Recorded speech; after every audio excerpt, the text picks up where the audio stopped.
wonɓe ɓiɓɓe fulɓe andu diine maɗa fedde heblo sukaɓe africa weltare tv takkusana yoni to jingue jeeri to lojolo to mareysa to mafondu to ɗalhaya to hudallayi to sinthiane diakiri to agrisa to hela bira to ɓoggila ceeli to drémis ko on takkusan juuɗa ha to galle elhaj oumar de ha to galle alpha demba umaru sy to lekseyba guural yew ko taari ɗum kala ene jeeya e gardidi kabaruji men to leydi Mauritanie temedde ɗiɗi e capanɗe joyyi e tati million taw ko halis dollar ko FMI woni Fonds monétaire international ko siifoy kay ene ñamla laamu leydi Mauritanie ko fate haɓade réchauffement climatique to leydi Sénégal aleda janggo maire Dakar mo plateau holliri tigui ko ñala janggo sanga 15 heures woni 3 heures kiyiɗe waɗata cérémonie ko fate inirgol avenue gonnoɗo avenue Faidherbe watte wiyede avenue président Macky Sall ha joni to leydi Sénégal Amadou Ba ko goto e mawɓe landa Pastef o wiyama teɓa ñala jamma hanki sanga 1 heure jamma e saaha kay o ummino e émission makko e télévision mo Sen TV to leydi Égypte ko accident musto waɗi toon ko famdi kala capanɗe tato e joyi neɗɗo wasi hen pittali men capanɗe joyi e tato woɗɓe mbarmi hen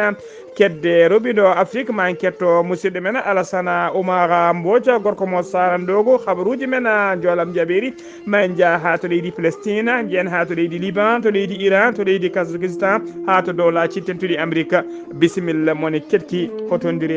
hotodirte joni joni piren pacciren.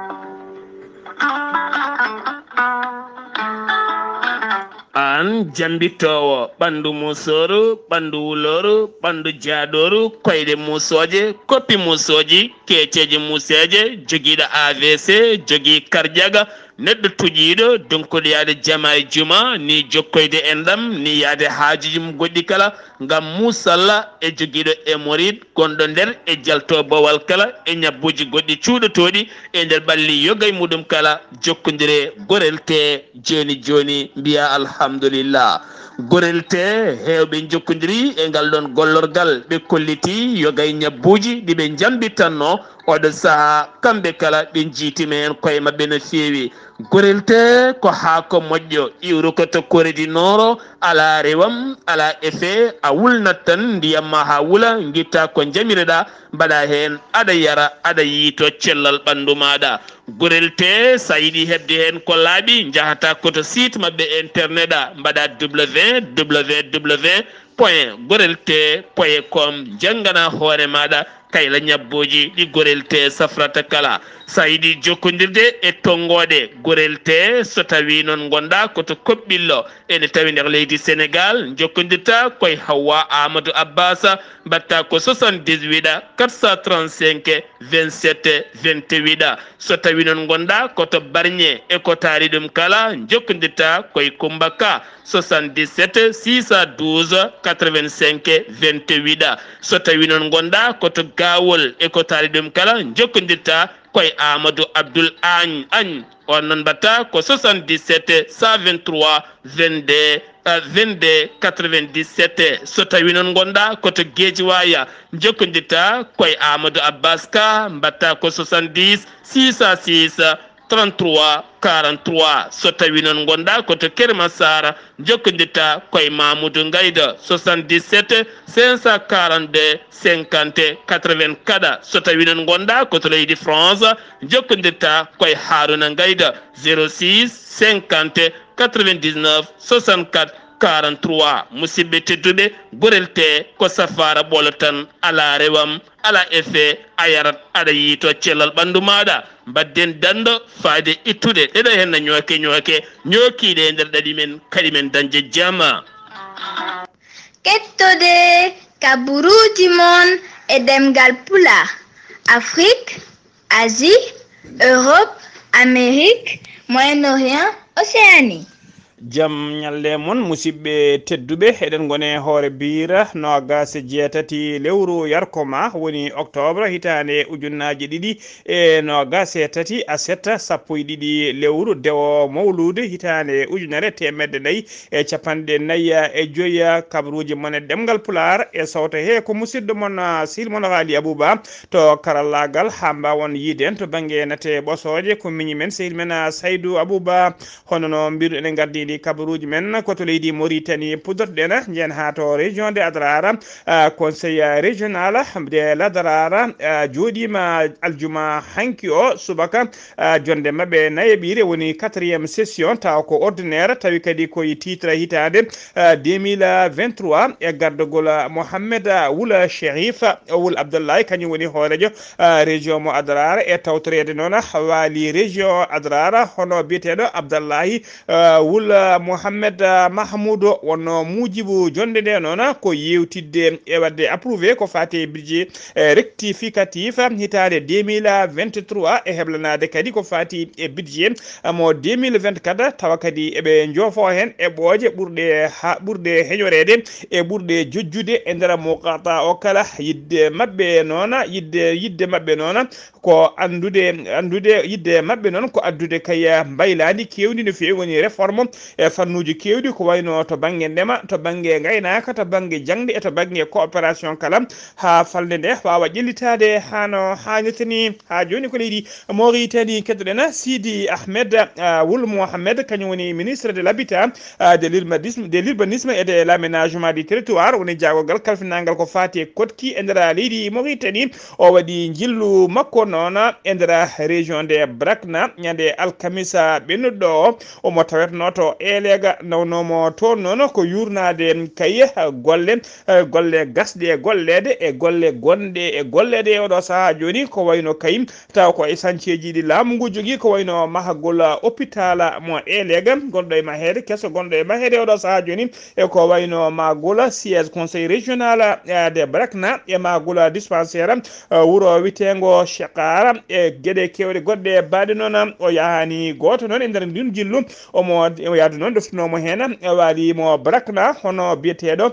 Mohamed Wula Salek omo foti kadi jokkude jillu makko e on fannu e nder région ngaji kewɗi goɗɗi kay tawa ko yidde humpitade ko fate chantier ji laamu ngu gondi e gollede to jeek fuɗɗiɗe gollede kay e oɗo saaha joni to golle mumen ɗe jarata kay so tawi golle ɗe ina ƴelliti hano hannirtini lawol kadi ina lawol foti kadi so tawi kadi ɗi golle ɗe ne ndewi lawol o holliri noon ko fuɗɗi yiide kay e golle ɗe ene ndewi lawol kadi golle ɗe ne ɓosa hano hannirtini o erima société ji noon entreprise aji halfinaɓe kay ɗeɗon golle taw ko heɓe ɗiɗon marché ji de tinnoto tigui mbawa tigui jokkude tigui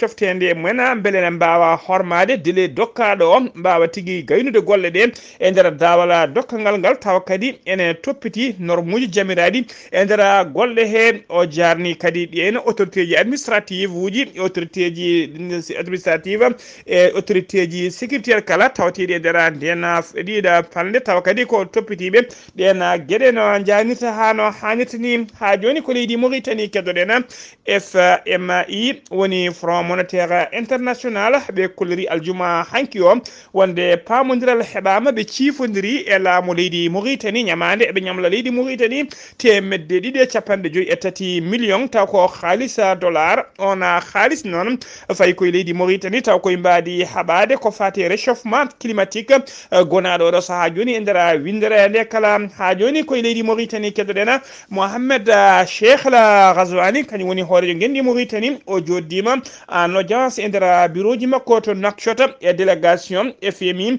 woni Fonds monétaire international toppale présidentiel to jonde nde ko aljuma hanki o waɗi ardi sete FMI noon ko biyeteɗo Félix Fischer on ko kañum woni chef des missions des fonds monétaire e nder leydi Mauritanie hoorejo leydi ndi noon yewtidi e mabɓe ko heewi ko juuti e jokkodiral moƴƴal kay e gollodiral moƴƴal hakkude FMI hakkude mum e gendi Mauritanie ene tawtora jonde nde noon Mokhtar Ould Diaye on ko ministre chargé de mission to ministre chargé à la présidence de la République wondude gouverneur banque centrale mo Mauritanie hono biteɗo Mohamed Lemina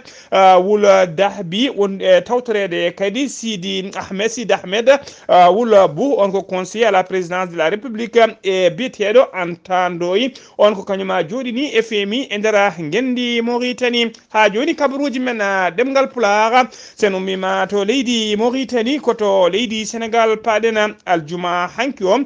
yubbinama e ndera Dakar lamorgo leydi Sénégal seppo taw ko seppo e noddango société civile notortoɓe F24 non ko société civile e dendel anlaji kewɗi goɗɗi taw ko landaji lunda mbaɗɓi seppo mabɓe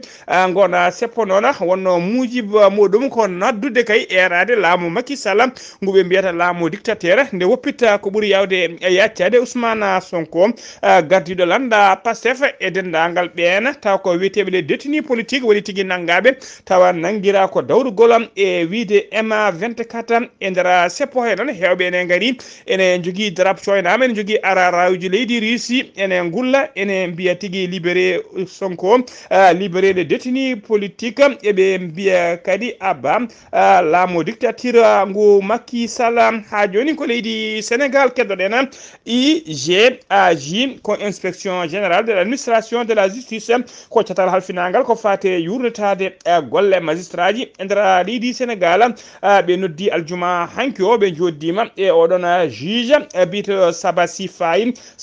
Faye noon ko on juge jodiɗo to Casamance kañum tigui wanno ñawore nden ñawore noon e nder ñawore he o rokkino gonga Ousmane Sonko namdinoma kadi nde annulation woni tigui ko Ousmane Sonko ko inde muma itta e liste uji électoral nde ndena ñawore firtete ha laaɓa inde makko artire tigui e nder liste uji électoral ko on tigui woni mo gallo catala bitegal IGAJ joddi ñal juma hanki o ɓe jewtide makko ko heewi noon délégation mabɓe noon ngal délégation mo IGAJ tawi ko halfinaɓe ko mbiɗen yurnade e sunnade golle magistrat uji ɓe jettima hanki ko ɓe jettino to Ziguinchor so ɓe gayni noon enquête mabɓe woni loyde mabɓe ko ɓe goni gari wadde toon so tawi kay ɓe gayni ɓe mbaɗa rapport mabɓe on rapport noon ɓe dokka ɗum Aissata Tall Sall noon e oɗo saaha joni kañum woni jaagogal kalfinagal ko fate ñawoje woni ministre de la justice mo leydi Sénégal ko kanko Aissata Tall Sall noon ko kañum tigui yurnoto rapport o so tawi kay golle juge o e hono biteɗo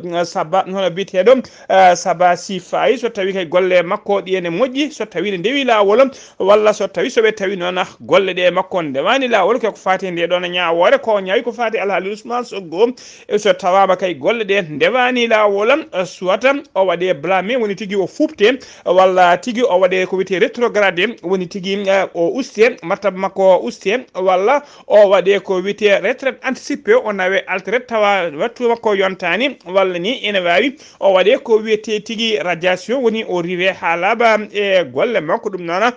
foof e oɗo saaha joni ko caggal kay nde ɓe gayni golle mabɓe ha laaɓa mbeɗa rapport hono Aissata Tall Sall ko kañum tigui ƴettata hen décision ha joni kabaruji men e ɗemgal pulaar to leydi Sénégal ha joni ko aleta janggo nogas jeenaya lewru yarkoma woni octobre hitande ujunnaje ɗiɗi e nogas e tati sanga 15 heures woni 3 heures kikiɗe ko nden tigui maire légal Dakar Plateau waɗata inauguré lawol mawgol indiragol président Macky Sall woni avenue président Macky Sall ene ɗamina ha hoorejo leydi ndi tawi kañum woni parengol ɗe ma tawtore oɗon cérémonie avenue Macky Sall noon ko ex avenue biyetenoɗo Faidherbe ngola lawol noon ummoto tigui koto wiyete gare terre faya tigui to gare moɓe mbiyata BRT ha joni ko leydi Sénégal keddoɗen Malick Gakou ko lundi yanke gambaniɗo sumgoji yidde addade leydi Sénégal e sumgoji tijjaɗi en 2024 o wi noon kanko Malick Gakou omo hormi konngol makko no feewi o wi so tawi kaye o pasani kay dès le premier tour so tawi o heɓani polgo wonde hoorede leydi so tawi kadi o jeeyaka e ɗiɗo yahoɓe deuxiéme tour e sumgoji leydi Sénégal o holliri e ngan sangal noon kanko Malick Gakou o wonanta ko kala landa kala mbiri kay taw ko jeeyaɗo e landa walla diɗɗal landaji yewi askan wi o holliri noon so hay sinno noon hay goto e yimɓe candidat yewi askan wi ko sikkani saabu ɗum miijotake yahani deuxiéme tour oliri hay sino ɗum waɗani ko sikkani ko kanko kam o jogorani wonande landa Benno Bokk Yakar o jogorani wotande on candidat Benno Bokk Yakar biteɗo Amadou Ba ha joni ko leydi Sénégal keddoɗen tana musɗo waɗi e nder maaje kadde e nder ɗan taw koye fannu ɗan e suudu suyɗeru ñande jamma jeeɗiɗi ene wiyata 7 lewru octobre gonen ɗo laana ndiyam jolluno ko 5 neɗɗo tawi hen 19 ko rewɓe tato ko sukaɓe tokosɓe laana kanona ko ummino ka leydi Sénégal ka yaɓanno ko dongre euro ko kan laana tigui yuwi e nder maaje kadde hono no holliri ngal ɗo catala ONG biteɗo ONG Caminando Frontieras ɗe kolliri noon ko yimɓe nayatana e nder laana kam ko ɓen daɗi ko ɓen tigui Allah dandi hen 54 heddiɓe kala ko hen mbasi pittali men so tawi ko nayoɓe Allah dandi ɓe kolliri hen ɗiɗo ko worɓe wondude debbo goto wondude ɓinguel mum ko ɓen woni ɓe Allah dandi ɓe noon nawama to hôpital mo layuna 50 heddiɓe kala hay goto men fiɗɗani no furu ha joni ko leydi Sénégal keddoɗen Amadou Ba ko goto e mawɓe landa ex Pastef o wiyama teɓa ma hanki o sanga 1 heure jamma ko section de recherche kañum tigui nanguimo o nanga noon koye saaha o ummino émission makko télévision taw koye émission mom mbiyata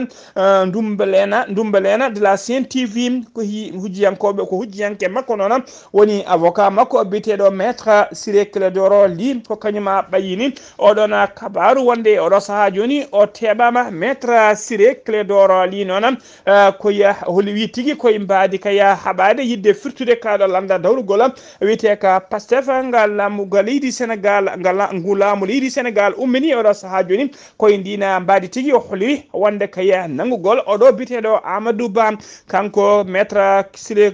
Ciré Clédor Ly noon haala ɗon tan saabu o holliri ɗo kay ha nogas joyi lewru février 2024 woni ko adi so ɗo kay ha sumgoji hoorejo leydi Sénégal o holliri ɗo e nden kay ma hewɓe taw ko lundiyankoɓe ma teɓe e ona ma teɓe tigui ma teɓe ɗo e nden taw kadi koye mbadi yidde haɓade oɗo saaha joni yidde firtude yidde haɓade kaɗo landa dawrugol taw ko landa wiyete ka Pastef ha joni kabaruji men demgal Pulaar to leydi Sénégal ha joni Ousmane Sonko wullitinoyoma to cour de justice mo CEDEAO ɗum wonno ko guila ñande 19 lewru septembre ko fati noon e inde makko ittede jeeyede kaye e ɓe listuji électoral woni tigui o wawata suɓade o wawata kadi suɓede e sumgoji e nder leydi Sénégal e fittugol kadi wullitade kadi ko fate pirtugol walla ittugol landa makko dawrugol maître Ciré Clédor noon ko goto e hujjikintoɓe makko woni avocat ji makko o noon holliri tigui wonde kaye cour de justice mo CEDEAO woni koye waddema examine ko ɓuuri yawde e yaccade wonande kaya oɗon plainte o holliri noon ko ñande talata 31 lewru octobre gonɗen du ko nden tigui cour de justice mo CEDEAO ko nden jooɗoto nden jonde gam kay haalde ko fati kay e oɗon ko fati e oɗon alhaali ha joni kabaruji men e ɗemgal Pulaar to leydi Sénégal ha joni nduɗo lewru octobre darade mayru ha mayita ndu maya koye lewru witedu mois woni tigui octobre rose ndun lewru noon ko haɓade kay ko fati e oɗo rafi biteɗo cancer taw ko cancer de sein woni cancer nangowo endi ha tengtinona e rewɓe ona cancer de sein noon laamu leydi Sénégal e ɓesgu leydi ndi kala nan darino dole mumen ponno haɓade oɗo rafi oɗo saaha joni ma en ketto musidɗo men sehli men hono tigui biyeteɗo Gawlo Ɓalejo jodniɗo en to radio Kidira Gawlo Ɓalejo assalamu aleykum wa rahmatullah. assalamu aleykum bandiraɓe tedduɓe heeɗiɓe weltare ɓiɓɓe fulɓe andu o diine ma en calmini e musidɗo men Haadi Abouba ɗo no mbiruɗen ni e octobre rose woni ñalawma lewru octobre no hokkandu rewɓe fate banggue e safara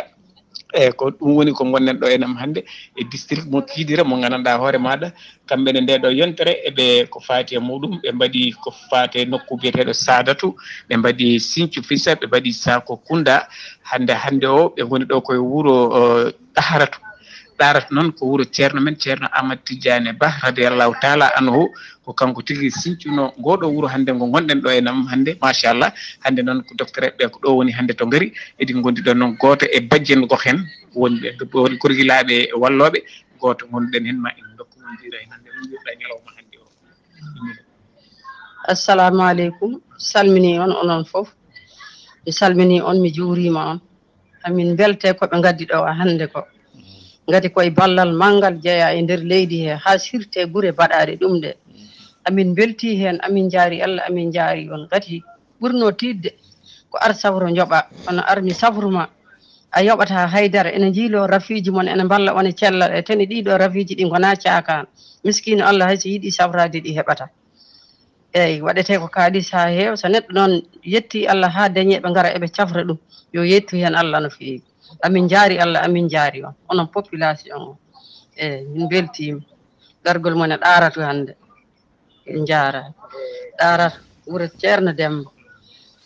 ɗum noon on woni almami meɗen ceerno men ceerno Demba woni almami ratim wuuro ngo e wondude e joom wuuro ngo non kadi no mbiruɗen ni ko yamirore e omo ganan ɗon ko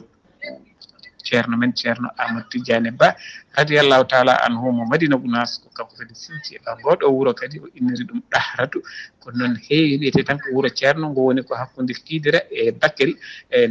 kiloji nogas e Kidira hakkude mum e ɗahratu e ɗum ɗon noon eɗin mbiya tan haali Abouba ko ɗo woni hande ɗahratu ɗum woni octobre rose lewru e hokkandu ɓeɓe gandanɗa hoore maɗa ko rewɓe ko fate affaire cellal mumen no eɗen gandi kadi ko debbo woni foof debbo woni galle debbo woni jogoto sukaɓe debbo watta hunde foof kadi eɗen gandi ñabbuli kewɗi kadi ko e rewɓe heewi arde ɗum ɗon noon e jetta laamu Sénégal ha tenki noon ɓeɗo safroɓe wonɓe ɗo e diwan he e district mo Kidira eɗen mbiyaɓe yo Allah hokkuɓe yidde mabɓe kadi Allah hokkaɓe kadi kamɓene safroɓe e cellal mumen haali Abouba musidɗo mon jiiɗo moon Aboubacry Diop lillirɗo Gawlo Ɓaleejo ɗo e Kidira Allah jarama on jarama seydi Diop Gawlo Ɓaleejo en jeeyi ha toon to ɗaharto en juurima almami o hono almami ceerno Demba ko noon kadi juuroɗen ceerno men ceerno Habousa Diallo almami Ratiba mo Kidira kabaruji men ɗemgal Pulara ko adi keɗen nodda musidɗo men Alassane Oumar Mbodj gorko mo Sara Dogo mbaye jeeya ha to Égypte to leydi Égypte noon ko accident musɗo waɗi toon e nder leydi he aseta hande no gasi jeetati lewru yarkuma accident o waɗi koto rewo leydi ndi e dow lawol ummade Keera faade wuuro witego Alexandrie capanɗe tato e joyneɗɗo mbasi hen pittali mumen capanɗe joyi e tato woɗɓe noon mbarmi hen capantato e joya mabɓe hen sappo e jeetato cum ha gonti doni ko bis goto noon kañum felɓidiri e autoji kewɗi goɗɗi ene teska noon accident ji baroji baɗi ni ene kewi ene pakiti no fewi e nder leydi Égypte kabaruji men ɗemgal Pulara kedde Afrique ma en ketto musidɗo men robino musidɗo men seydi men Alassane Oumar Mbodj gorko mo Sara Dogo Alassane Oumar Mbodj assalamu aleykum wa aleykum salam wa rahmatullahi taala wa barakatuh haali Abouba ko tumuɗen dongre Afrique ñalawma hande o hoore biir nogas e jeetati lewru yorkoma ujunaji ɗiɗi e nogas e tati puɗɗen ko leydi kono Mali toon ko caɗele gonɗe toon ɗe toon to Kidal banggue rewo funnague leydi ndi ko ɓen laafaji ko Boulali ɓe leydi hono Tchad ummiɓe toon saga kay nde potade kadi ummade toon nde tawno ko ɗo e capanɗe tati e goho taw ko lewru hono décembre ɓe punno kadi on ummade toon ɗum noon waɗi ni ɓen hoɗoñankoɓe leydi hono Mali wawde kadi ya toon ha compa toon taw ko araray kono gendi leydi kono mabɓe to leydi Mali ndi ɗum noon ene wayno ko Azawad naɓe kamɓe gila duuɓi ma wonɗo no sappo e tati ko ɓen gonno toon ɗum noon addaniɓe kamɓene yaade toon ngam renoyde taw kadi ko nden taw kadi on diwan leydi kono Togo ɓe jeeyama e leyɗele kono jeegom wiide kay jaggeni ko leydi kono Israila juggo gondani e fedde Hamas nde to leydi kono Niger ONG Human Rights Watch wonde Amnesty International ɓe ñaguima nde ɓen kadi jaggaɓe e dumbirde yo deccete ko ɓuuri yawde e jaccade nde tawno gila fullungo waɗa gila nogas e joggom kono lewru hono duuƴat ujunere nogas e tati wona ɓen enen dumba toon ɓe ñaguima noon de ɓen ɗaccete ko ɓuuri yawde e yajade aɓe kadi ciftina kadi wonde hay ɓen jaydiyankoɓe wonde ɓen e landaji hono politique ene kaɗa taw kay ko wadde golle mumen mumen no feewi. Nigeria waɗi taw ko kolol mum battugol hoto nayoɓol ngol taw kadi ko hollidde e ɓen tañiraɓe mumen ñagganoɓe ɗon nawaɓe e yeeyoyaɓe taw kadi ko leyɗele ono goɗɗe no feewi e oɗo saaha kala nde arti aɓe keewi kay wadde ni ɓe kalana hono ɓen taw kadi ko afrique naɓe hani ɓe wonɓe diaspora wonande ɓen halno jaari ha mbaɗoya taw kadi ko jeeyaɓe e leyɗele hono goɗɗe ɗum noon ɓe nodiri ɗum kadi ko porte du retour lebbi jeetati ko kadi ko cuɓugol taw kadi ko hoorejo hono leydi ndi waɗano ɗum noon taw kadi ko ɓen landaji taw kadi ko lunno ko hono mbaɗi toon taw kadi ko recours mumen gam kadi wiide wono jadani e cuɓugol on kadi biyaɗo ko kañum ardi taw ko laamu ngu ɗum noon ɓe lawɗini wonde ko oɗo taw ko Bola Ahmed wono Tinubu ko kanko tigui hono ardi taw kadi ko leydi taw kadi ko Nigéria toon to Soudan to nde waɗi toon kañumne kañum ko taw ko guila e guerre o waɗi toon ene wayno kadi e ɓen jaaɓini taw kadi ko nokkuji goɗɗi ma gon hono million ngaji taw kadi civil en mbawi ummade nokkuji goɗɗi mbawi kadi koto wadde yaade kadi moloyade e banggueji goɗɗi en moli noon to banggue worgo taw kadi ko leydi ndi ene mbawi kadi gummima e nokkuji mumen e ɗum noon mbawi kadi yaade kadi moloyade e nokkuji goɗɗi ha mbawa dadde e bonne taw kadi ko ɓe kadi no mbaɗirta dayete ni toon to RDC Congo to banggue funnague e wono leydi ndi e to banggue rewo cuir ɓe ndo civil en mbawi kañum en dogde e ɓen taw kadi ɗin groupe aji joguitiɓe toon to Goma kamɓe ɗo kadi ɓe mbawi kono mawnide taw kadi ko ñalawma e siftorde e ɓen ɗin jangguji mbaɗannoji toon ɓe mbawi noon wadde taw kadi ko ñalawma taw kadi ko e mobare ɓennuɗo nde mawde ɓennuɗo nde e wonde kay wawde yuɓɓinde taw kadi ko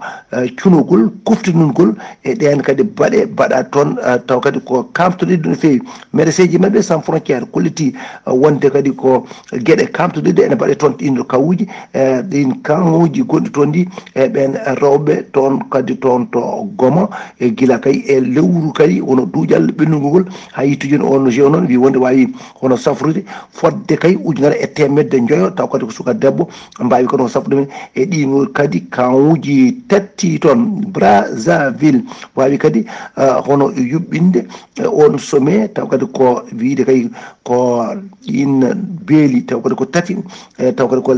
kuɗoli puɗora hen ɗum noon ɓe mbawi kadi kono wiide wonde kadi e oɗo fartaŋ e wawde kadi yawnade e dartinde wona e ɗen ha wawa kono dandude e ɗin puɗoli kadi puɗoji toon ha noddirteɗi hono Ngama Kala toon to Congo e nden kadi ɓoyɗi kadi ma won kadi duuɓi kadi 24 ujunere taw kadi ko hirande ɗien ede guuri toon Ghali Abouba ko ɗum ɗo tongguɗen e habaruji men ɗo e nder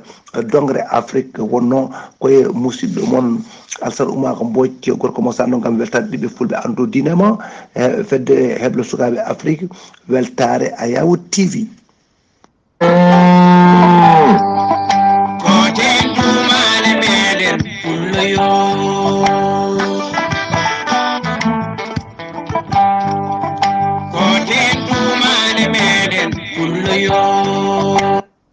Alassane Oumar Mbodj ko an uddi dongre Afrique en mbawa yaltude Afrique ɗon tawa en jahani ha toon to Ziguinchor ceftorena musidɗo men hono Amadou Isaka Kebe duwonoɗen ɗum nde Allah yurmotomo yaafomo kanko e dendagal mayɓe juɓe kala calminen dendagal ɓesgu makko tawtegu toon e dendagal hettiyankoɓe Zik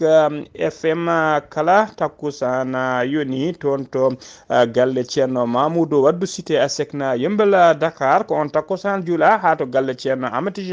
Alpha Mamasile Ba to kay haydi kabaruji men jolam jaɓeri puɗɗoɗen koto leydi Palestine hono ministére de la santé de Hamas ɓe kolliri tigui bilan ko fuɗɗi kay warede tugui kay ko haare woni tugui jeeɗiɗi lewru octobre gonɗen ɗum faade oɗo saaha joni ko guerre ummi hakkude mabɓe e leydi Israël ɓe kolliri tigui ɓe puɗɗima waranede ujunnaji jeeɗiɗi e temedde jeeɗiɗi e yimɓe tata taw ko Gaza naɓe woni Palestine naɓe ɓe pittali men itta Hamas noona namdima nde dendamdima kay so nde namdima nde dendangal prisonnier ji mabbe taw ko palestinaɓe jeyaɓe Hamas nangaɓe wonɓe juuɗe Israël ɓe namdima nde dendangal ɓen kala goppitte haalaba so tawi kay aduna o walla Israël laɓe eɗen jiiɗi ɓen nangaɓe otage wonɓe juuɗe mabɓe nde goppitte to leydi Liban toon ne ko obi woni tigui bombo goto aynaɗo kañum tigui yani e nder to wiyete Kiji woni quartier général force